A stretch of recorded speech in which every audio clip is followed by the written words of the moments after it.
They told the government I was dead. That's what the clerk at the post office said to me, as if it were a casual weather update. She didn't even look up at first, just kept scanning her screen, chewing on her lip, tapping the keyboard with those long pink nails.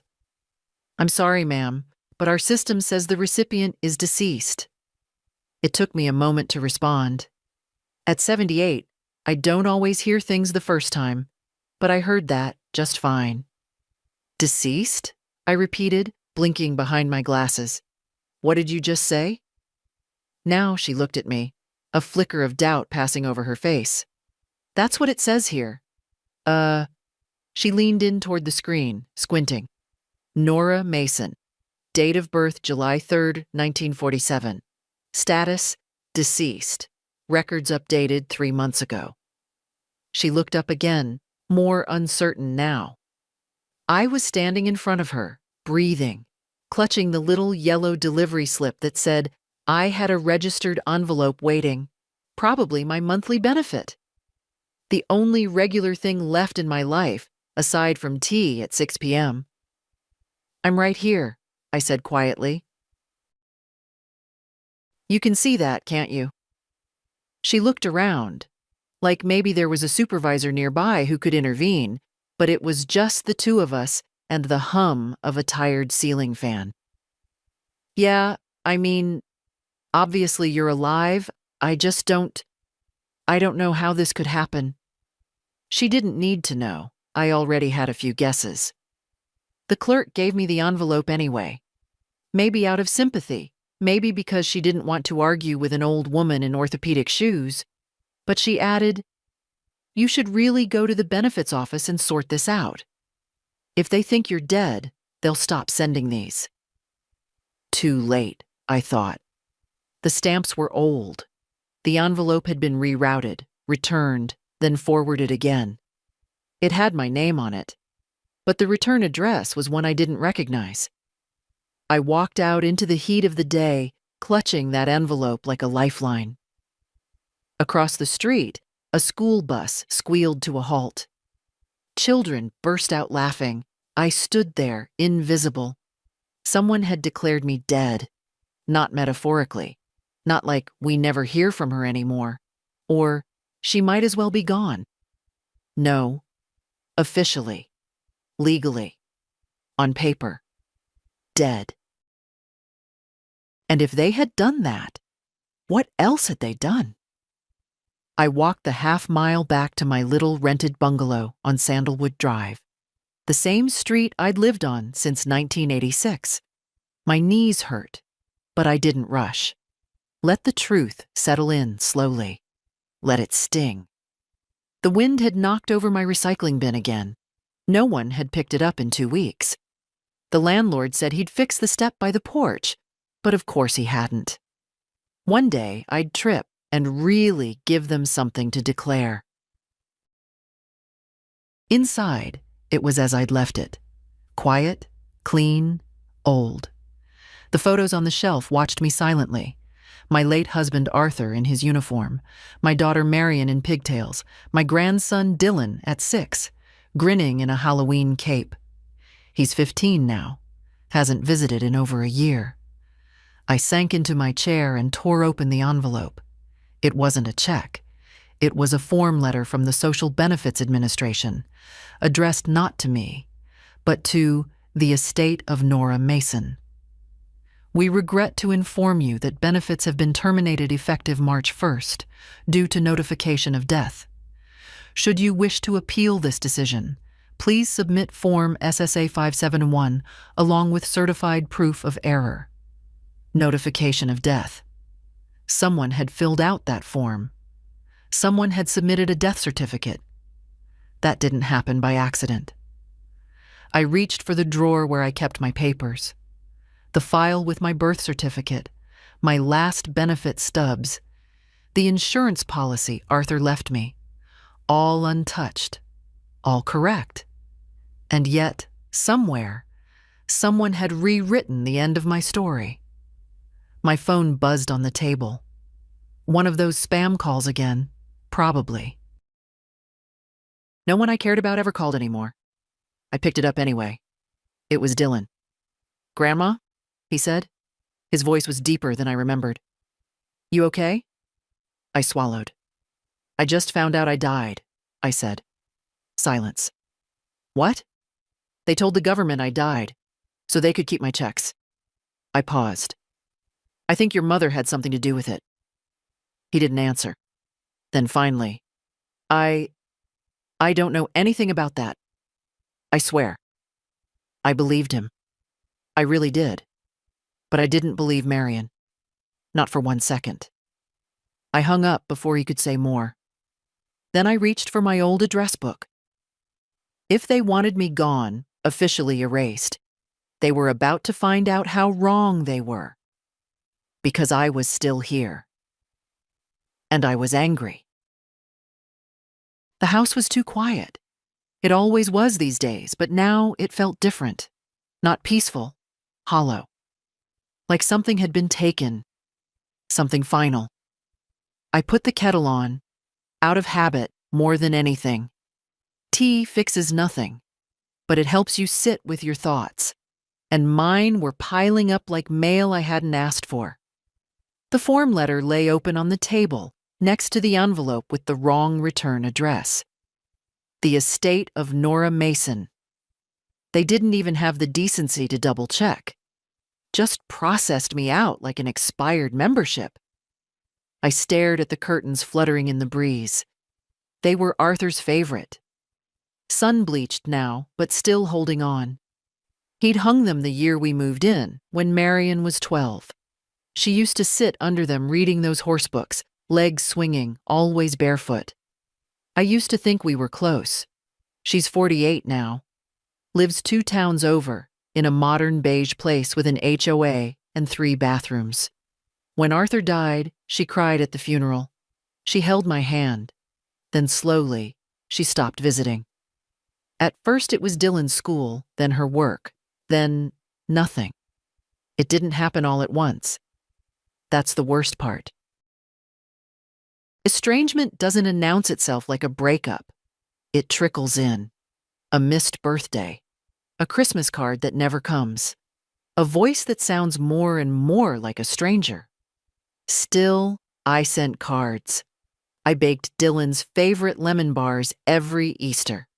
I even wrote Marion into my will. A dead woman's will now. I opened the kitchen drawer, the one with the rubber bands and mystery keys, and found the little black notebook I used to track bills. I flipped past grocery lists and notes to myself until I found the section I needed. Assistance to Marion, ongoing. $800 for Dylan's braces. $4,500 toward their car when Marion said theirs gave out. $200 for school supplies, though I suspected that meant a new iPad. I never said no. Not once. Not when Arthur was alive, and not after. We didn't have much, but we had enough. And I thought, well, I thought they needed me. I thought they loved me. I thought wrong. My tea had gone cold, untouched. I poured it out and opened the back door. The garden looked tired. The weeds were winning again. That was when I saw him. Frank, my neighbor from 2 doors down, hunched over his roses. He waved. "Morning, Nora," he called. "Afternoon," I corrected gently. He chuckled. "Time's slippery these days." "Do you still do odd jobs?" I asked, stepping onto the porch. "Lawn work? Maybe something with a hammer?" He stood up, wiped his hands on his jeans. "Sure. What's wrong?" "I'm not dead," I said. Frank blinked. What?" "I need someone to come with me to the benefits office tomorrow, as a witness, just in case they don't believe I exist." "Jesus, Nora, what happened?" I told him. Not all of it. Not Marion, not the money, but enough. That someone filed false paperwork. That I'd been cut off. That I needed to prove I was still breathing. Frank's face darkened. "That's fraud," he said. "That's serious." "Tell that to the system," I muttered. They haven't even asked for proof." He nodded. "I'll drive you." "Thank you." That night, I barely slept. I kept hearing those words again. Status. Deceased. Like I was just a line item. Deleted. I sat up around 3 a.m., pulled on my robe, and walked to the little writing desk by the front window. It still smelled faintly of cedar and mothballs. I opened a fresh page in the notebook. At the top, I wrote, "Things I know for sure. I am alive. Someone is lying. I will not be erased." The wind picked up outside. A branch tapped against the glass like a finger. They thought they'd silenced me, that no one would notice, that I'd sit quietly in my little house until the paperwork became truth. But I raised a child once. I buried a husband. I built a life from scratch. And I wasn't about to let anyone, not even my own daughter, bury me before my time. The benefits office sat in a squat gray building behind the supermarket, the kind of place that looked tired even at 9 in the morning. Fluorescent lights buzzed overhead. A line of plastic chairs lined the wall, filled with people who looked like they'd been waiting for something more than just paperwork. Maybe dignity, maybe clarity, maybe hope. Frank sat beside me, reading an old fishing magazine.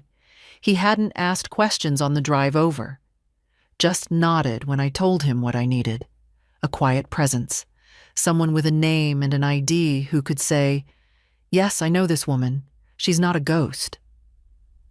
When my number was called, B74, I stood carefully, knees stiff, and walked to the window. The clerk was young, maybe 25, with heavy eyeliner and a badge that said Chantel. "Hi there," she said, not looking up yet. "What can I help you with today?" "I need to correct a record," I said.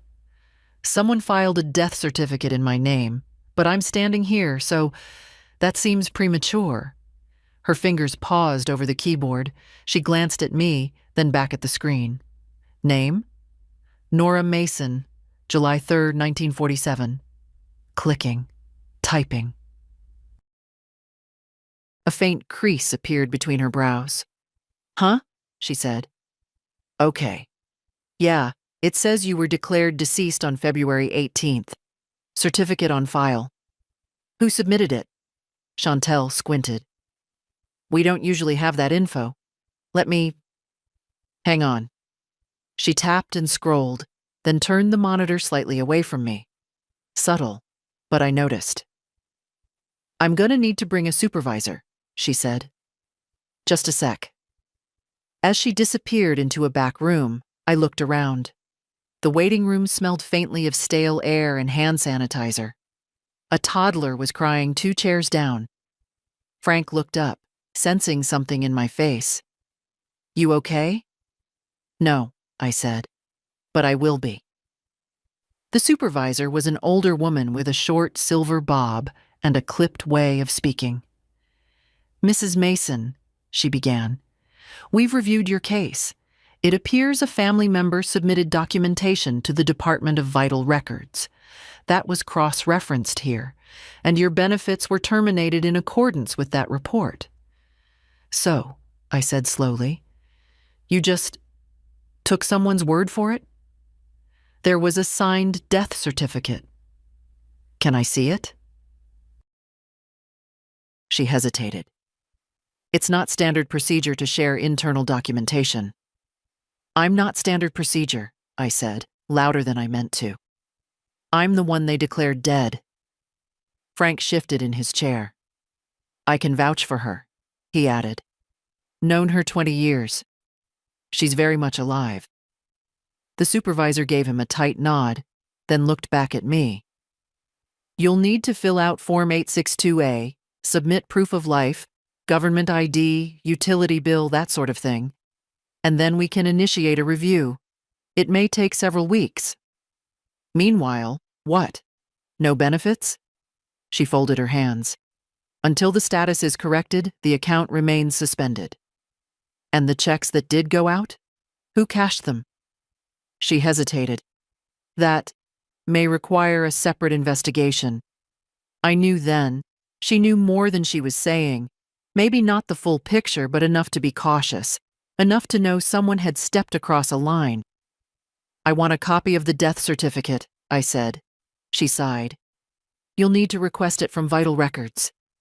I smiled, the kind of smile that didn't reach my eyes. Then I'll do that. Frank and I left in silence. The sky had turned overcast, heavy with the smell of coming rain. They're stonewalling, he said finally, unlocking the truck. Yes, I agreed. But I'm used to that. He glanced at me as I buckled in. What are you going to do? I looked out the window as we pulled onto the street. I'm going to find out who signed my death certificate, I said. And then I'm going to remind them what it means to be alive. At home, I sat at the kitchen table and called the Department of Vital Records. The hold music was cheerful in a way that felt offensive. When someone finally answered, I was polite but firm. I gave my name, my birthday, my old Social Security number. Then I said, I'd like a certified copy of the death certificate issued in my name. The clerk paused. Ma'am, are you the next of kin? No, I said. I'm the deceased. It arrived 3 days later in a plain manila envelope, the death certificate. I opened it with shaking hands, careful not to rip the edges. There it was. Nora Evelyn Mason, female, born July 3, 1947, died February 18, 2025. Cause of death, complications from pneumonia. I stared at the words like they belonged to someone else. I hadn't had a cold in 2 years. My last checkup was fine, blood pressure steady, cholesterol decent. If I'd died from pneumonia, I surely would have noticed. The certificate was signed, typed, but with a signature at the bottom. Informant, Marion L. Whitaker, my daughter. My own flesh and blood had signed a legal document saying I was dead, had stood in some office, lied through her teeth, and submitted it. I looked at the neat cursive below her name, the same handwriting she used to scrawl on her middle school notebooks, all loops and swirls. There was no mistaking it. I pressed the paper flat against the table and sat very still. I didn't cry, not this time. Instead, I stood, walked to the hallway closet, and pulled out the old fireproof box where Arthur kept our legal documents. Inside were insurance records, our original marriage license, the deed to the little plot in Glenwood Cemetery we bought just in case, and the will we updated 20 years ago, back when Marion still called every Sunday. Her name was in that will. So was Dylan's. But my name, the one she buried, was on everything else. I pulled out the envelope labeled POA, Marion, Power of Attorney. I'd signed it after my hip surgery 3 years back, just in case something happened while I was in recovery. It's temporary, she said then, just until you're back on your feet. I never revoked it. Stupid, lazy, trusting. Pick your word. And now she had used it to write me off. Frank came by with groceries around noon. He knocked like always, 2 short, 1 long, and let himself in without waiting. Brought you eggs and that rye bread you like, he said. Then, seeing my face, what happened? I handed him the certificate. He read it twice, his jaw clenched. She filed this? I nodded. Jesus, Nora. I think it's fraud, I said quietly. Deliberate fraud. She used my power of attorney to file a death certificate, reroute my checks, and God knows what else. Frank sat heavily at the table. You need a lawyer. I need a lawyer, a banker, and a damn priest. He chuckled, but it faded quickly. You gonna confront her? Not yet, I said. First, I want to see how far she went, what she took, what she touched. That afternoon, I called my bank. The voice on the line was cheerful. Thank you for calling Meadow Valley Credit Union. This is Karen speaking. How may I help you? Hi, Karen. I need to check the activity on my account. Certainly, Mrs. Mason. May I have your member ID? I gave it. Silence. It appears your account is listed as closed. Closed? Yes, ma'am. It was closed on February 27th. Funds were transferred to a joint account under the names Marion Whitaker and Dylan Whitaker. The room spun for a second. I gripped the edge of the table. Was that done using power of attorney? Yes, ma'am. We have the document on file. And no one called me? No one checked? I'm so sorry, ma'am, but since you were reported deceased, we followed protocol. I hung up without another word. Everything. The savings Arthur and I built for 40 years, the small inheritance from my sister in Vermont, the life insurance payout after Arthur died, all of it had been siphoned off. Gone. I didn't sleep that night. Not really. I lay in bed, staring at the ceiling fan turning slowly, until morning came, and I wasn't sure if I'd even blinked. By sunrise, I had made a decision. They thought I was too old to notice, too soft to fight, too dead to care. They were wrong. The next morning, I dressed like I was going to church. Not because I had to, just because I wanted to feel like myself. Not someone forgotten, not someone erased. Myself. A navy blouse, the pearl earrings Arthur gave me on our 35th anniversary, and my low black heels. I hadn't worn them in years, but they still fit. Some things still hold their shape, even after being ignored. I packed a folder, the forged death certificate, the bank's letter, the expired benefit statements. I added my old power of attorney too, the one with Marion's name in the witness box and my tired signature on the bottom. Then I called a cab. Frank offered to drive again, but I needed to do this part alone. The lawyer's office was in a brownstone near the courthouse. Small brass plaque, wooden steps, the kind of place that still smelled like legal pads and ink. Mrs. Mason? The receptionist asked, looking over her glasses. You're here to see Mr. Harriman? Yes. He's expecting you. Please, this way. I'd found his name in Arthur's old address book. Joseph Harriman. He'd handled our estate planning long ago, when Marion still lived at home and thought macaroni casserole was a fancy meal. Back then, he was new in town.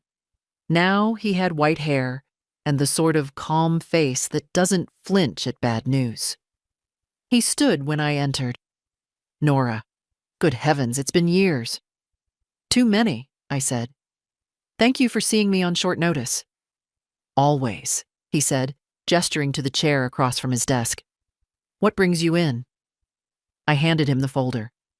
He read slowly, methodically, nodding now and then. When he got to the death certificate, he stopped. She filed this? He asked. Yes. And the bank statements? The transfers? All using the POA? I nodded. He leaned back, took off his glasses and pinched the bridge of his nose. Well, he said softly, that's not just unethical. It's criminal. I figured. What do you want to do, Nora? It was the first time someone had asked me that since Arthur died. What I wanted. I answered without hesitation.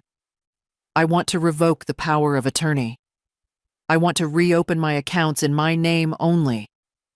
And I want to press charges if there's a case. There is, he said. Absolutely. He began to outline the steps.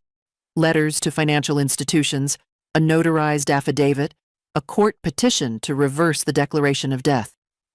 It would take time, he warned. Bureaucracy always did. But he looked at me differently than the others had. Not like I was fragile, but like I was formidable. "You'll need a statement," he said, "about your relationship with your daughter, when it changed, why she might have done this." "She got tired of waiting," I said quietly. "Waiting? For me to go." He didn't write that down, but I saw him pause. We spent an hour reviewing forms. He had a paralegal start drafting revocation documents. He gave me a list of agencies to contact: Social Security, DMV, Medicare. Every place that had me listed as dead. "It would take time," he said again, "but it could be done." When I left, I felt steadier. Alive. I stopped by the diner near the courthouse afterward, sat at the window, ordered coffee and toast. The waitress didn't know me, didn't care, didn't ask questions. That felt good. Halfway through my toast, I pulled out a pen and a napkin. I wrote just 2 lines. "You buried me with a signature. Now watch me dig myself out." I folded it and tucked it into my pocket. It wasn't a letter, not yet. But one day, it would be. The Social Security office smelled like plastic and disappointment. A man in front of me was arguing about a lost ID. A woman behind me kept sighing like it would change the speed of the line. I sat with my folder on my lap, spine straight, eyes ahead. Frank had offered again to come with me, but I told him no. Some fights you fight alone. When they called my number, G142, I stood, smoothed the front of my blouse, and walked to the window.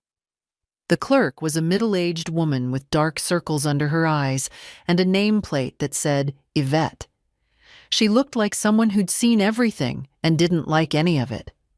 "Name?" she asked, not unkindly. "Nora Mason." She typed, squinted, then stopped. "You were declared deceased." "So I've been told," I said. "But as you can see, that was a little premature." Yvette glanced up. Her expression didn't change, but something shifted behind her eyes. A flicker of sympathy, maybe, or recognition. Like she'd heard worse, but not by much.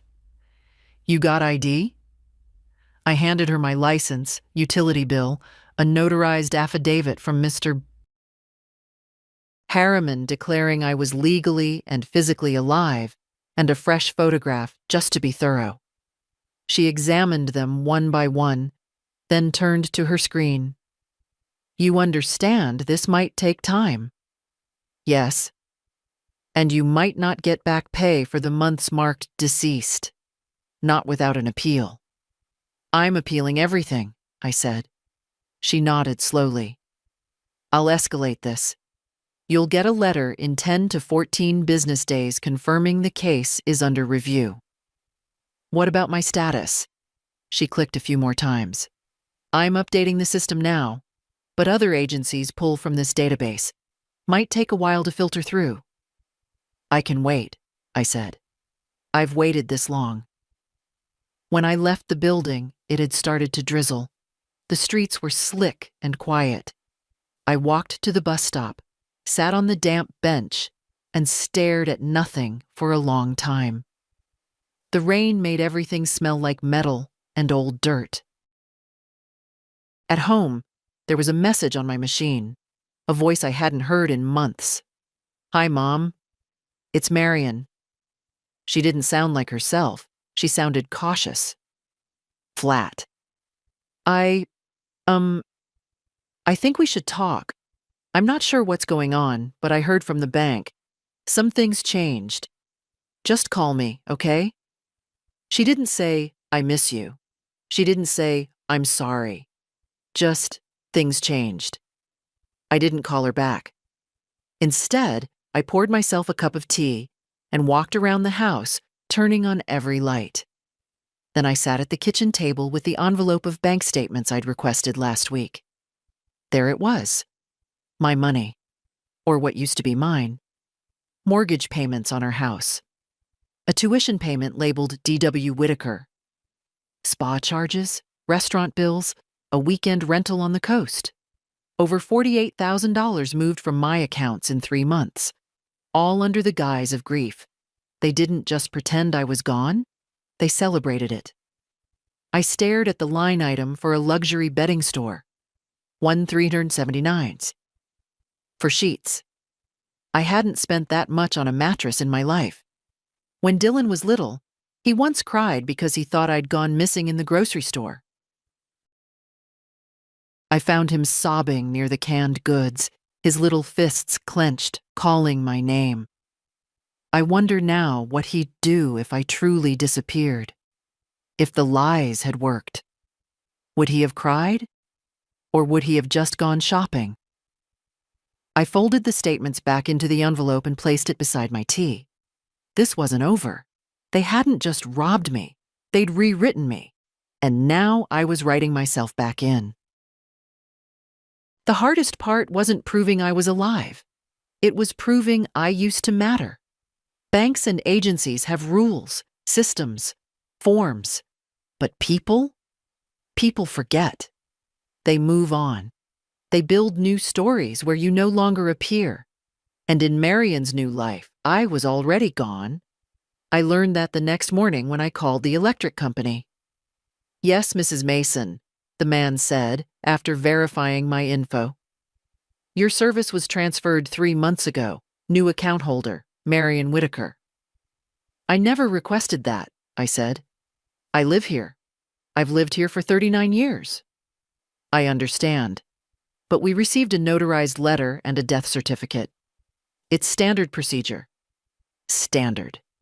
As if my erasure had been processed like a routine address change. I hung up and made a list of all the utilities in the house. Electric, water, gas, trash collection, phone line.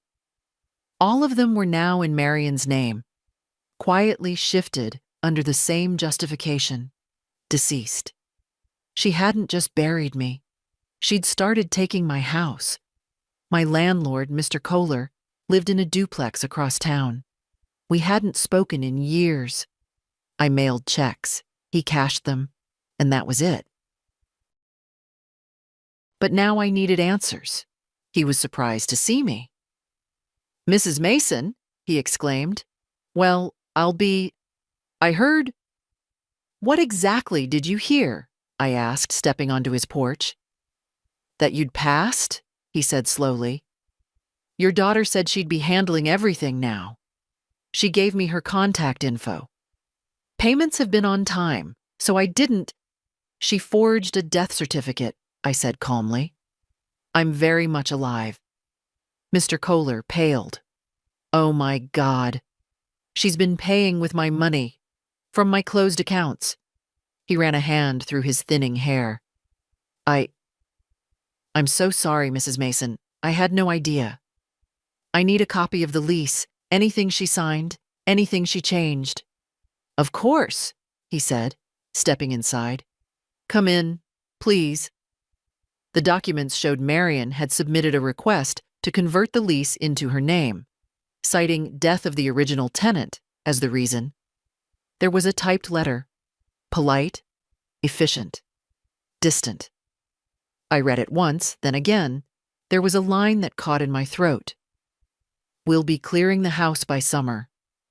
Clearing it, as if it were a storage unit, or an old attic, or a tomb. I thanked Mr. Kohler and told him not to speak to her again until my lawyer contacted him. He nodded quickly, clearly shaken. He offered a ride home. I declined. I needed the walk. On the way, I passed a florist. Not Marion's usual place. This one was run by a woman named Lucy, who'd once hired Dylan for a summer job when he was 15. I hadn't seen her in years. "Mrs. Mason?" she said, stepping out from behind the counter. "I get that a lot," I said. "Apparently I've been busy haunting people." She looked at me for a long moment. Then she stepped forward and hugged me. It wasn't much, just a few seconds. but it was the first real contact I'd had in weeks. "You want some tea?" she asked. I nodded. We sat in the little back room of the shop, surrounded by buckets of roses and carnations, and I told her everything. Not the legal parts, not the bank forms or the court filings, just the plain truth. My daughter had pretended I was dead, taken everything, left me alone in the shell of my life. "I'm so sorry," Lucy said. "I remember when Marion used to bring Dylan in here.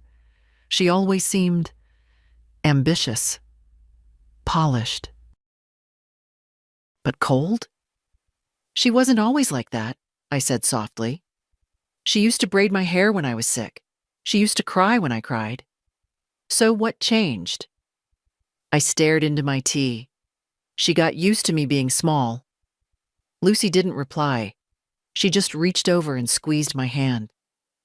That night, I stood in my living room and looked at everything Marion had planned to clear. The armchair with the worn cushion where Arthur used to nap. The bookshelf with his favorite mystery novels. The framed cross-stitch from my sister's last Christmas. They weren't things. They were proof. Proof that I had lived, and I wasn't going to let anyone sweep that away. Joseph Harriman's office smelled like lemon polish and determination. He looked up from his desk when I walked in, already setting aside a folder. "I was just about to call you," he said. "There's progress."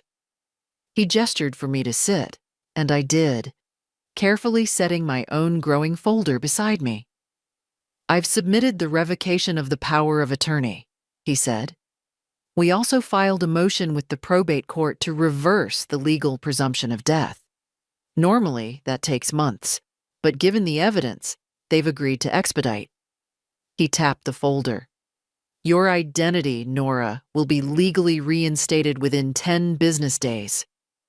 It should have felt like a victory. Instead, I felt tired. "All right," I said. "What happens after?"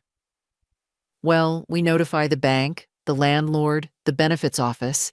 They'll all be obligated to update their records, and we can begin pressing charges." He hesitated. "Have you decided how far you want to go?" I looked at him.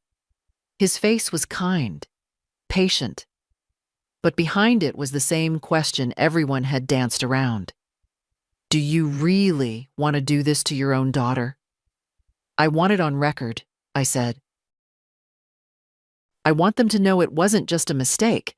I want the law to recognize it for what it is: fraud, exploitation, theft." He nodded. "Then we'll proceed." "I also want to change my will." His eyebrows rose. "Understood." I pulled out a new sheet of paper. "My assets, what's left of them, go to no one who declared me dead. Marion is out. So is Dylan." He blinked. "Dylan too?" I paused. Then I shook my head. No, not yet. He's still a boy in this. I don't know if he knew. But if I learn he did, he's out too. I'll draft a conditional clause." I nodded. There was something final about those words. As if I'd just stepped through a door I couldn't walk back through. And maybe I had. After I left Harriman's office, I walked to the library. I hadn't been in a long time, but the card still worked. The woman behind the counter, Marcy, who used to run the Tuesday knitting circle, recognized me. "Mrs. Mason, my God, we heard." "I know what you heard." She leaned forward. "So you're very much here, and not in the mood to be whispered about." She blushed, looked chastised. "Of course." "Can I help you find something?" I thought for a moment. Then I said, "I need books on elder fraud, identity recovery, and criminal misuse of power of attorney." She didn't ask more questions after that. I left with 4 thick books, a renewed sense of direction, and a fire in my chest I hadn't felt in years.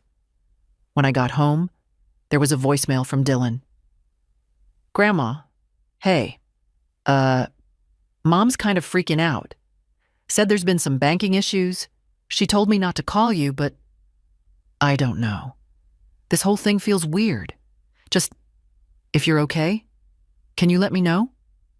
It was the first time I heard doubt in his voice.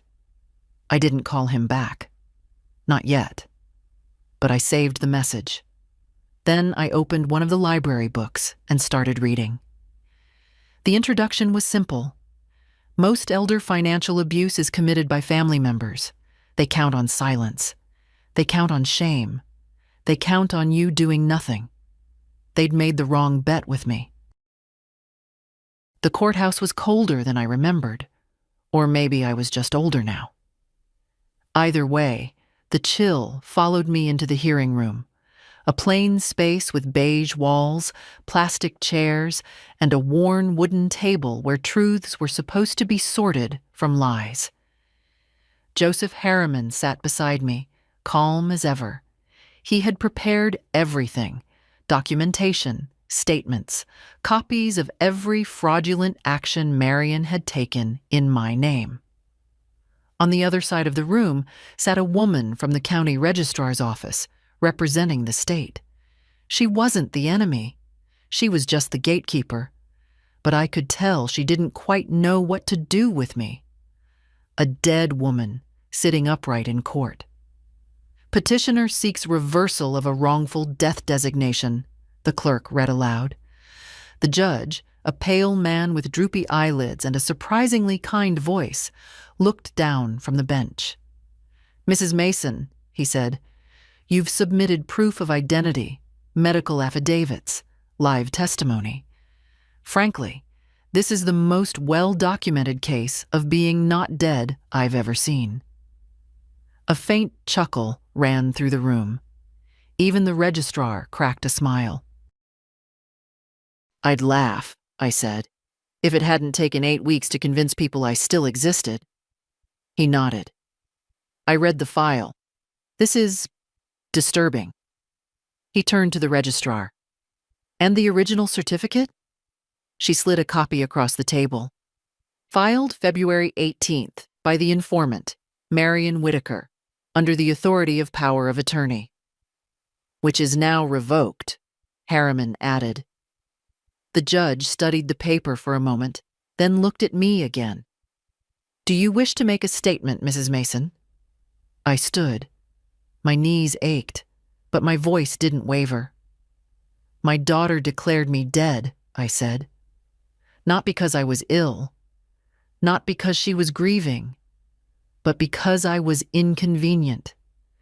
Because she wanted what I had before I had the decency to stop breathing." The room was silent. She used that lie to drain my accounts, transfer my lease, take over my utilities, and erase me from the systems that once recognized I was here. She didn't just file a form, she made a choice. A long, deliberate choice. And I've spent every day since then proving something that should never have needed proof. I paused. I'm not here for pity. I'm here for my name back. The judge tapped his pen against the table. "Petition granted," he said. "Let the record show Nora Evelyn Mason is legally alive. Status to be restored across all state agencies within 5 business days." He looked up. "Welcome back, Mrs. Mason." I sat down slowly. My heart was steady, but my fingers were cold. Outside, Harriman smiled as we stepped into the sunshine. "That's one battle won." "One," I agreed. We walked a few steps in silence. "What now?" he asked. "I want to press charges," I said. "Let the DA see what she did." He nodded. "We'll submit everything, but be prepared. It may take time." "I've got time," I said. "And if I don't, I'll make noise until someone listens." Back home, the phone rang. It was Dylan. "Grandma?" His voice cracked. "Mom's freaking out. Says you went to court, that people are asking questions. She says you're trying to ruin her." "I'm not trying," I said. "I'm succeeding." Silence. Then, "Did she really do all that?" She filed my death, I said. You tell me, Dylan, what did you think happened when I stopped answering, when the checks kept coming? He didn't speak. Did you believe I was gone? I asked softly. I don't know, he whispered. You do, I said. You just didn't want to ask. Another silence. I'm sorry. I didn't answer. Not because I didn't believe him, but because it was too soon to know if sorry would be enough. He added, Can I come see you? I hesitated. Not yet. Then I hung up and stood by the window, watching the trees sway in the afternoon light. The world still moved, and I was still here to see it. She didn't expect me at the door. I could see it in her eyes the moment she opened it. A flicker of disbelief, then panic, then something harder to name. Not guilt, not fear, just the raw, stinging awareness of being caught. Nora, Marion said, her voice thinner than I remembered. What are you doing here? I didn't answer. I stood on the welcome mat of the very house my money helped buy. The white clapboard 2-story with the stone planters she never watered. A new car in the driveway. A hanging basket by the porch. All polished. All curated. All mine. She stepped back, hesitating. You want to come in? I walked in without asking. The inside was worse than I imagined. Not because it was messy. It wasn't. It was immaculate. Cold, pale, magazine perfect. But everywhere I looked, I saw something taken. The leather recliner from Arthur's den. My blue wool throw from the living room. Even the glass jar where I kept cinnamon sticks, now filled with lavender, sitting by a gas stove I'd never cooked on. She watched me, her arms crossed like she wasn't sure if she should defend herself or her furniture. I didn't think you'd want any of that stuff, she said. I just didn't want it to go to waste. It wasn't yours to take. You were gone, she said sharply. You weren't answering. The neighbors said you hadn't been outside in weeks. You filed a death certificate, I said. You told the government I was dead. You transferred my accounts. You rerouted my checks. You moved my lease, took my name off the records, and started cleaning out my house. Her mouth opened, closed, opened again. I didn't think it would go this far. No, I said. You thought it would go quietly. She walked to the kitchen, motioning for me to follow, as if the geography of countertops and coffee mugs could make this a normal conversation. I was struggling, okay? Dylan's tuition, the mortgage. You had a choice, I said. You had a dozen. You could have asked. You could have told the truth. But instead, you put a knife in my back and called it necessity. I didn't know how to stop, she whispered. That, I believed. We stood in silence, just the hum of the refrigerator between us. Where is he? I asked. Dylan. At school, she said. Why? I shook my head. He called me. He knows. Marion turned away, gripped the edge of the counter. Her knuckles were white. I never meant to hurt you. You buried me, I said. You didn't just steal. You tried to erase me. And that was the truth that hung in the air between us, heavier than accusation, more permanent than disappointment. She turned to face me. Are you going to press charges? I already have. She blinked. I'm not here to ask your permission, I said. I'm here to see what you did. With my eyes. In my time. She looked around. At the house, the things, the silence. And then she said it. I was tired of waiting. It wasn't cruel. It wasn't shouted. It was just honest. Tired of waiting. For me to fade, to give, to leave. I nodded once. Then I walked to the front door, opened it, and stepped out onto the porch. The sky was overcast. The trees were still. And I I felt light, not because justice had come, but because I had finally stopped pretending she was someone she wasn't, and stopped pretending I was someone who deserved it. I didn't say a word when Dylan opened the door. He stood there in his wrinkled hoodie and college sweatpants, looking older than I remembered, but also younger, the way guilt can age you in one way and strip you down in another. "Grandma?" he said softly. I nodded. He stepped aside. The apartment smelled like instant noodles and detergent. Posters on the wall, a laundry basket in the corner. His life in pieces, like all student apartments. Half-built. Still uncertain. "I didn't know you were coming," he said, fidgeting with the sleeve of his hoodie. "Mom didn't say I didn't come to see her." He blinked. "She's not here." "I know." He watched me take a seat on the edge of the worn futon, the kind that sags no matter how much you adjust the cushions.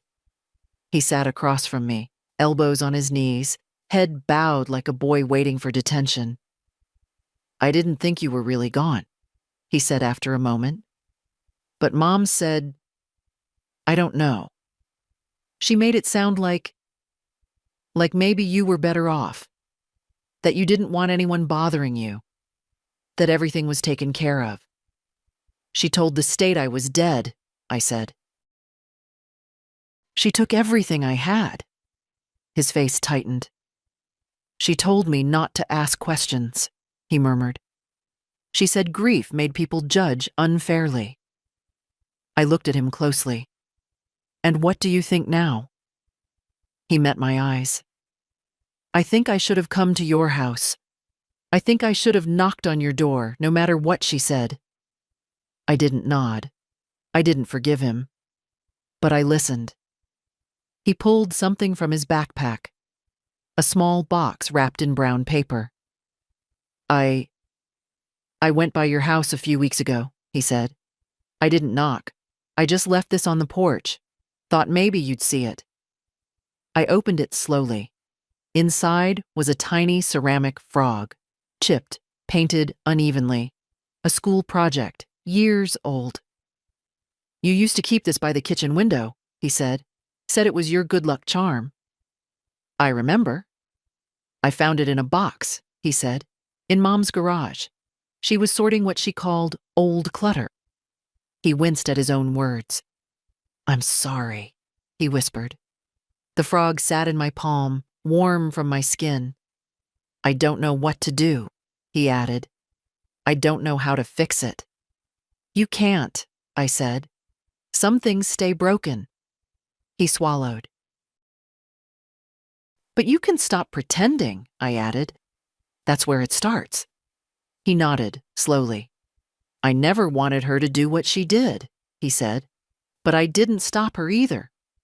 "And that's something you'll have to carry," I said. Silence fell again. Not cold, but still. He asked, "Do you hate her?" "I don't know what I feel," I said. "I used to love her so much I couldn't see who she'd become. And now? Now I see clearly." He looked down at his shoes.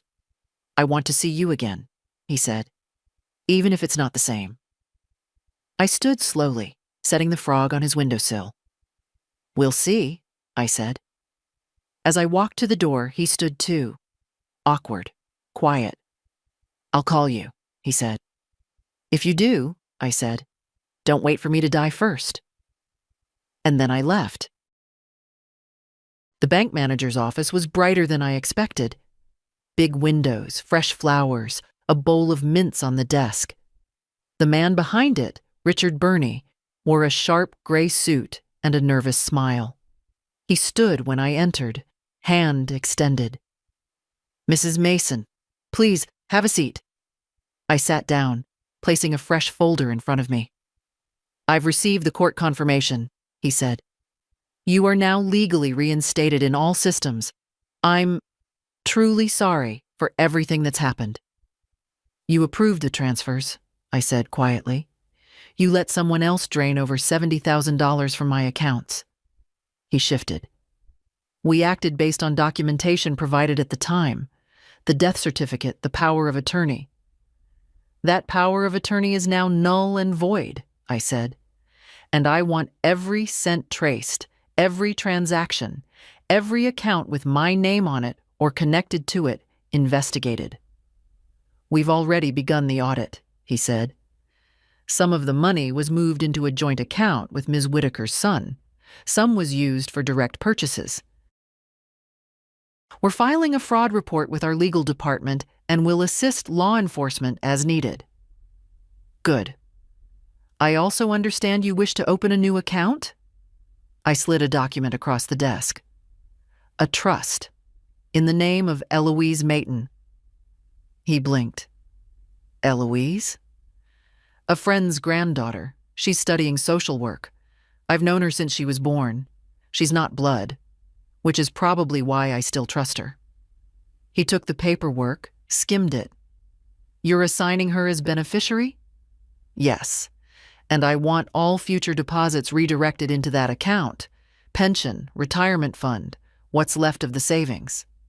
I can arrange that. I looked at him. Make sure no one touches it, ever again. No joint access, no requests, no substitutions. His nod was quick.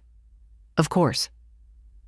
I leaned back, watching the soft sunlight play across the polished wood of his desk. I used to come here once a month, I said. Sat right outside in the waiting chairs. I brought cookies sometimes. Marion always said the staff was so kind. She liked having her name on the statements. Richard didn't respond. I gave her too much, I said. And now I'm giving it to someone else. Not because they asked, but because they never tried to take. He looked almost ashamed. Is there anything else I can do? Call me when the paperwork's done, I said. That'll be enough. Back home, I opened the closet in the hallway and took out the old suitcase Arthur used for business trips. I hadn't touched it since he passed. Inside were all my papers now.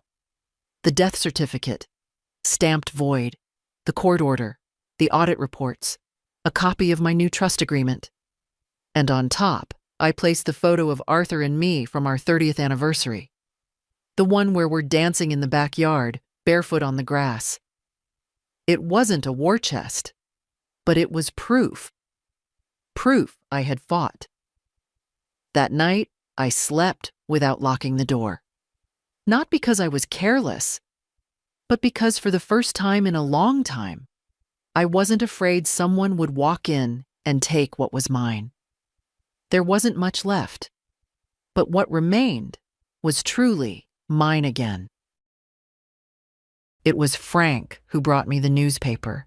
He didn't knock, just came in like he always did, holding the folded pages like they were hot to the touch. You need to see this, he said. I was in the kitchen, slicing pears. The knife paused midair. He laid the paper on the table, front page up. Local woman declared dead. Fights back. Wins case. There was a photo, too. A small one, grainy. Me, stepping out of the courthouse last week, eyes squinting at the sun, my cardigan catching in the wind. I read the first lines aloud. Nora Mason, 78, was legally declared dead earlier this year by her own daughter. Now she's alive and demanding justice. Frank sat down across from me. They interviewed someone at the courthouse, he said. A clerk, maybe. Didn't name you directly for quotes, but the story's clear enough. I kept reading. The case has drawn attention to a growing issue nationwide: financial exploitation of seniors by family members. Mason, a retired librarian, had her benefits terminated, bank accounts emptied, and home threatened, all based on a falsified death certificate submitted by her daughter, Marion Whitaker, under power of attorney. They thought I was gone, Mason said in court. But I was just quiet. There's a difference. I hadn't said those words, not quite like that. But I recognized the truth in them. They're asking for comment, Frank said. From you. I won't give it. You sure? I didn't do this to be in print. He nodded, but I couldn't deny what stirred in me, reading those lines. Not pride, not triumph. Something quieter, like being seen after standing in the shadows too long. The phone rang. Frank raised his eyebrows. You want me to? I'll answer. It was the newspaper, a reporter named Gina.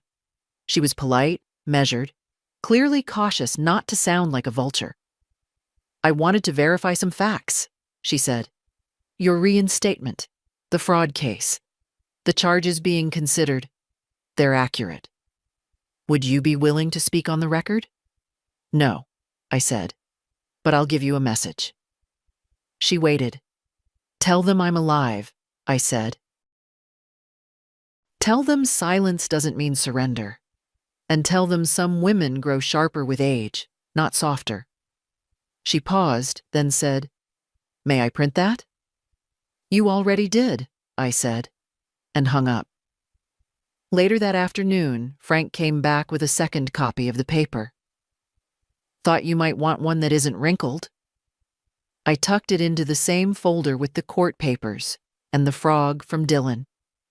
One day, someone might open that folder and wonder what kind of woman I was. They won't need to guess.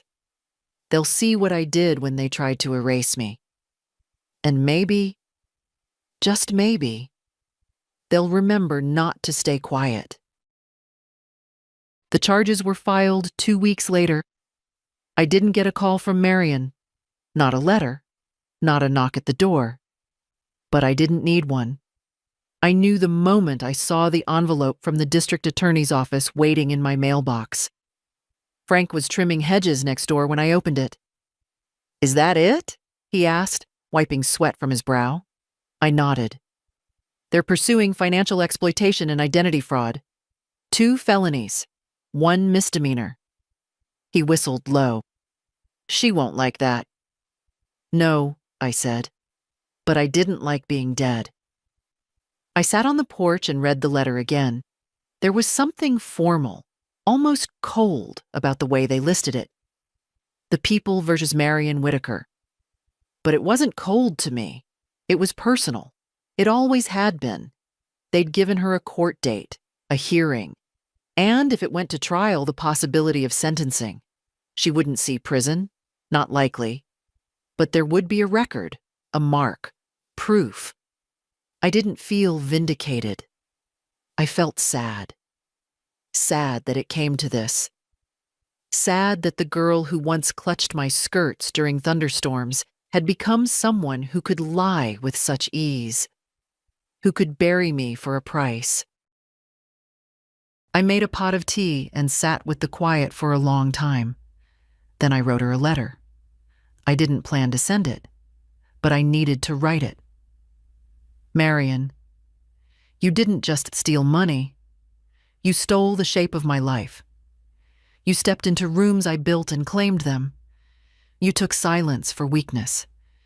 You bet on my love lasting longer than your conscience. And maybe, in some ways, you were right. I gave more than I should have.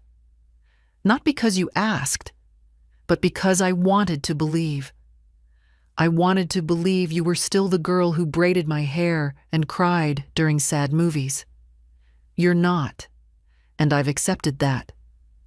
But here's what you didn't erase.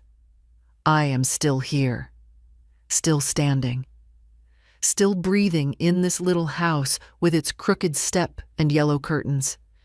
You cleared out drawers, but you didn't clear me. You never will.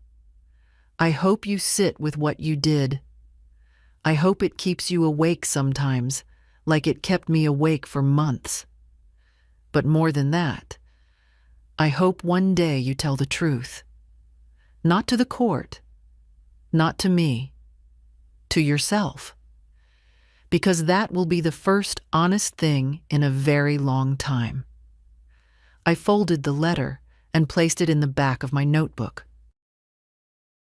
Then I went outside, watered the rose bush Arthur planted 30 years ago, and sat down on the steps. The breeze was warm. A robin picked at something near the sidewalk, and I let myself think, not about what was taken, but about what remained. My name, my story, my breath in the morning. That was enough. I didn't attend the hearing.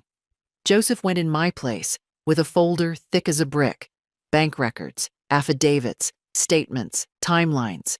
He called me after it ended.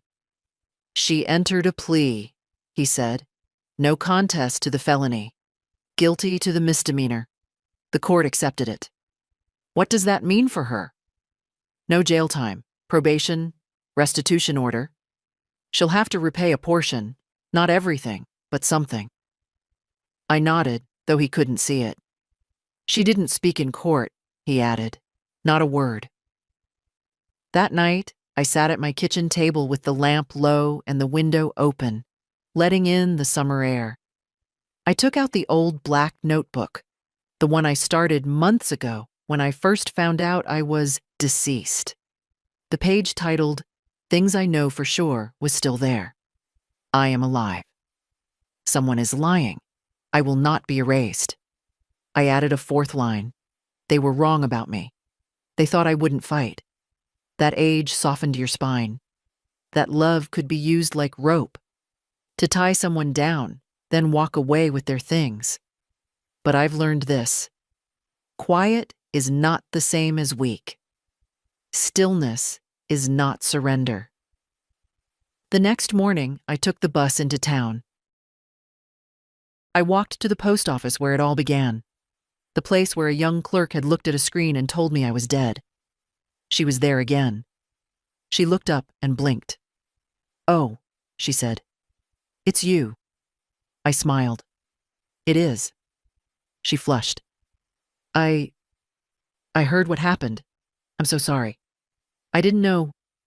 You were just doing your job," I said. "It wasn't your fault." She paused. "You look different. I feel different." Before I left, I mailed a single letter, not to Marion, not to the court, to myself. It was the letter I'd written months ago, folded and sealed now, with the words, "Keep this written in my own hand." Sometimes we forget how far we've come, and sometimes we need a reminder, a breadcrumb back to ourselves. On the way home, I passed by Lucy's flower shop.